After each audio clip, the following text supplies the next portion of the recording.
Enggak pencet pencet enggak pencet. Mor aku mau tidur dulu Mor.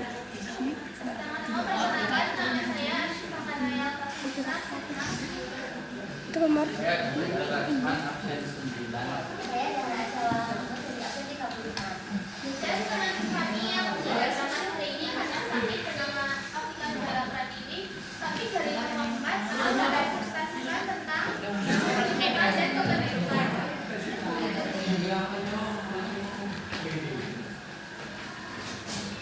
Pertama ada pemilihan penduduk.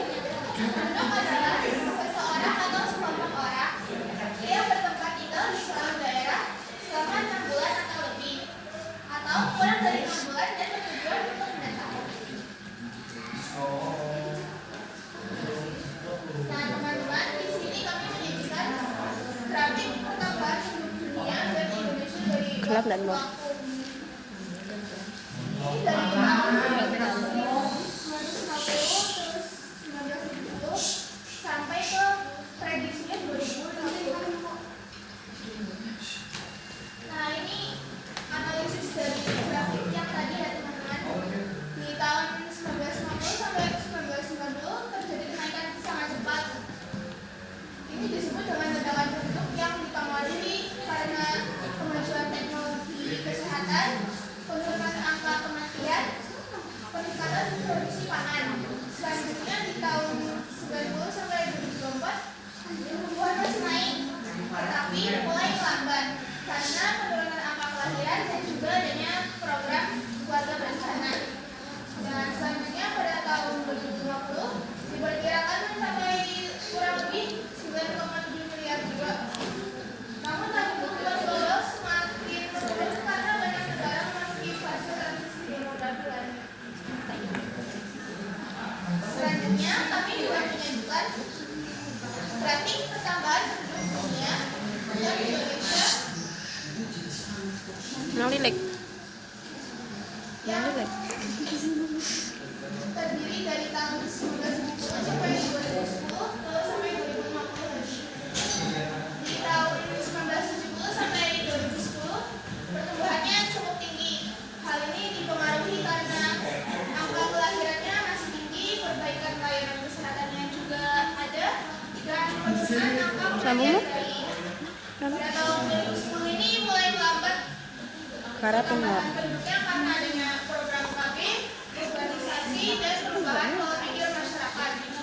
Nah, prediksi di tahun 2050 ini diperkirakan mencapai kurang lebih 317 juta jiwa.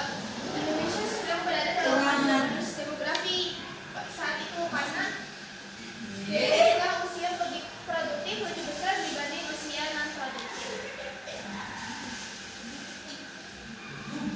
Kemudian ada pertumbuhan penduduk alami. Pertumbuhan penduduk alami merupakan cara paling sederhana dalam penentuan pengamatan dinamika kehidupan. Pada dasarnya, pengumuman pertumbuhan penduduk alami diperoleh dari sisi angka kelahiran dan angka kematian dalam satu tahun. Pertumbuhan penduduk dinyatakan dalam per 1000.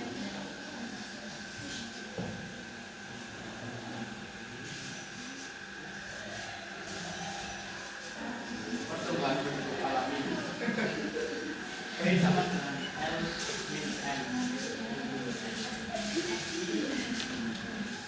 Kemudian ada pertumbuhan penduduk non alami. Pertumbuhan penduduk non alami diperoleh dari perhitungan selisih antara penduduk pendatang imigran dengan penduduk migrasi keluar. Pertumbuhan penduduk non alami disebut juga dengan pertumbuhan penduduk akibat perpindahan penduduk atau migrasi. Rumusnya yaitu pertumbuhan penduduk non alami sama dengan I min I. Juga ada pertumbuhan penduduk total. Pertumbuhan penduduk total menggambarkan misalnya laju pertumbuhan Nantinya mau orang duduk mau. suatu wilayah selama periode tahun tertentu dengan memperhatikan faktor angka kelahiran mortalitas.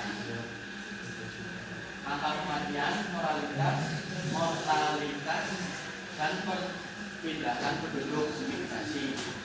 Pertumbuhan penduduk total dihitung dari selisih jumlah angka kelahiran dengan kematian yang selanjutnya ditambah dengan selisih dari pertumbuhan penduduk non alami.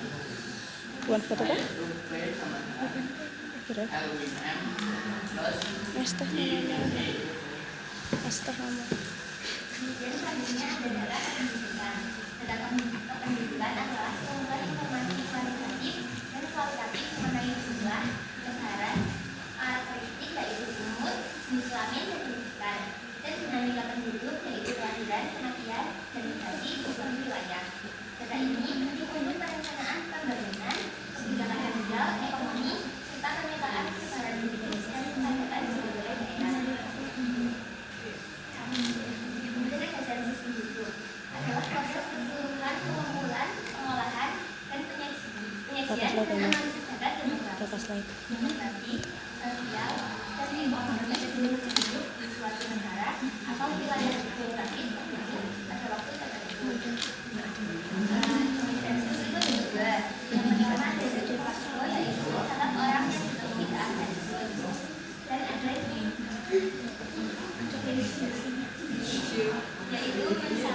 mencatat penduduk sesuai kondisi resmi. Kemudian ada metode. Metode yang pertama yaitu yaitu petugas sedang menyimak. Yang metode ini itu lebih akurat atau lebih lama. Kemudian ada householder yaitu diri sendiri oleh penduduk. Dan metode ini itu lebih cepat tetapi kurang Sama-sama akurat. Mor. Pertambangan juga Itu udah Mor. itu ada 90 juta. Kemudian Siap teman semua? ada Udah tuh. 206 juta. Kemudian di tahun 2020 ada 200 juta.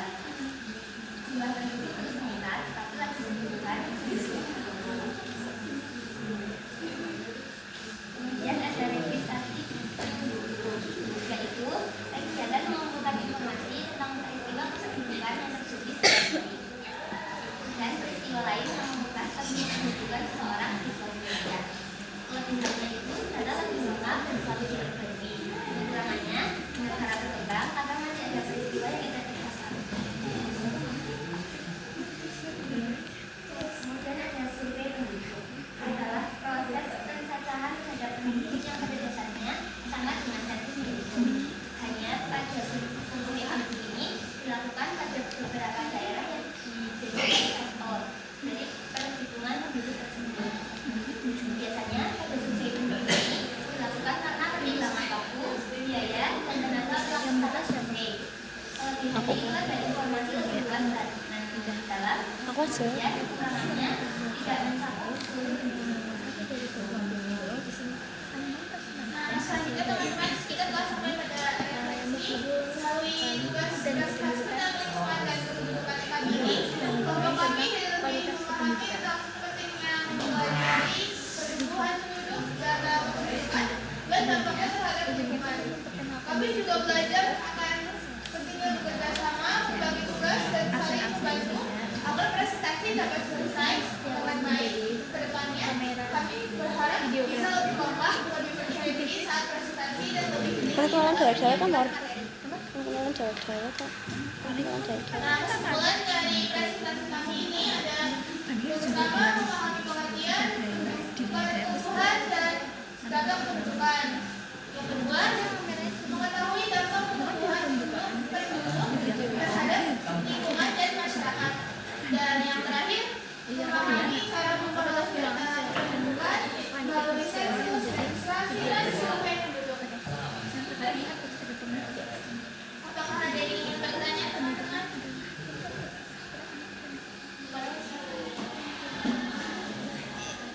Izin bertanya, saya Hairunisa Maria Zahra, absen 19. Izin bertanya, ini mungkin karena aku belum tahu aja sih, pengen tahu apa itu transisi demografi lanjut. Tadi kan dijelaskan, disebutkan belum dijelaskan. Terima kasih. Baik, kami izin berdiskusi terlebih dahulu. Ini pertanyaan dia ada juga Pak.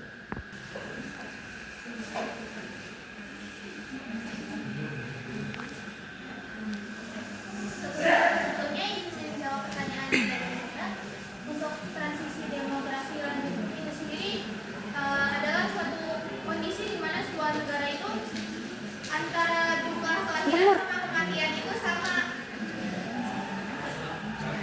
Jadi stabil gitu kondisi negaranya. Oh, oke oke. Terima kasih. Ada yang mau bertanya lagi teman-teman? Aku.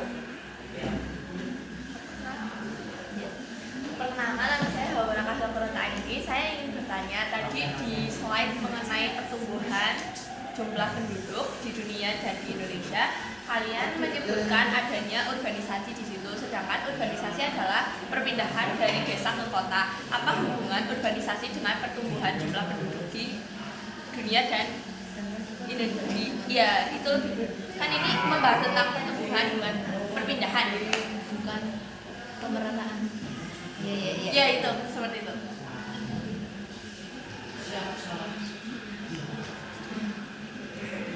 Kami izin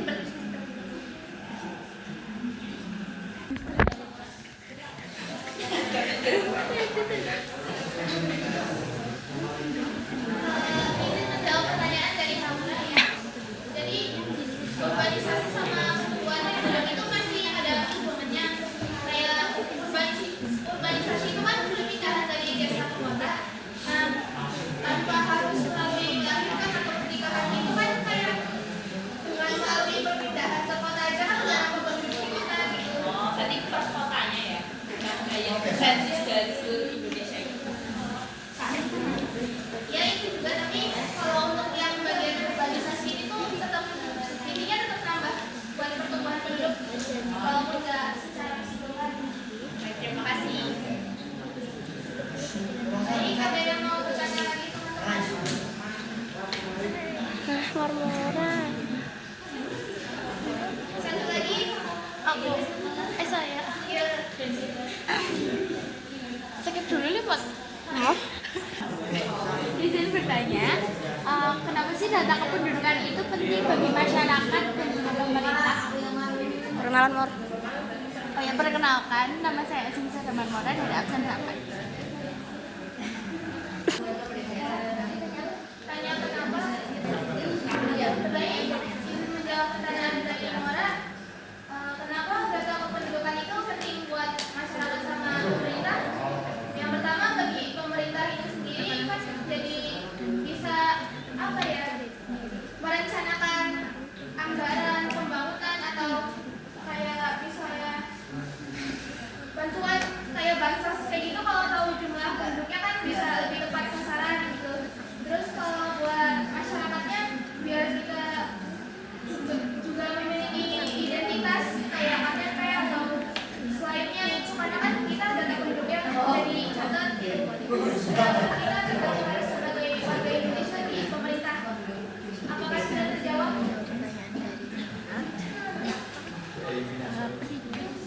Oh iya, terima kasih. Jawab.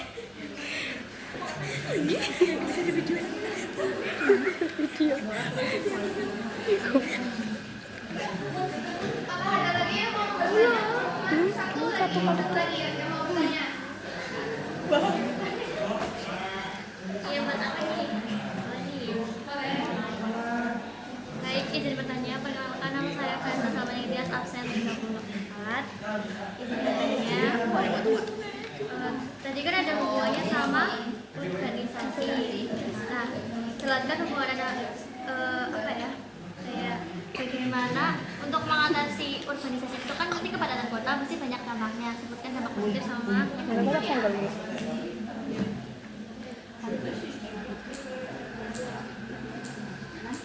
Mohon maaf, bisa diulang dari yang pertanyaan dampak. Dampak dari kepadatan kota atau efek urbanisasi, yaitu dampak positifnya sama negatifnya itu apa terhadap perkotaan.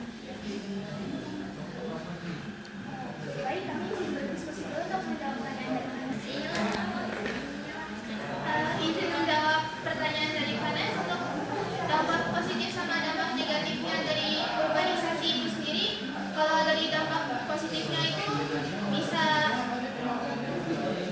menambah penduduk yang ada di perkotaan, terus bisa masyarakat yang ada di desa itu dengan berlari mereka ke kota, mereka bisa mendapatkan pekerjaan sehingga mengurangi pengangguran. Dan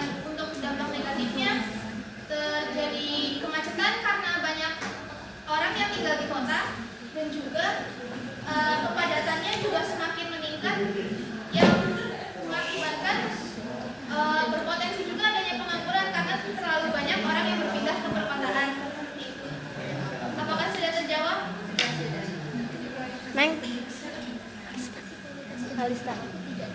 Udah tahu. Baik teman-teman, terima kasih atas perhatiannya. Mohon maaf Jendela. apabila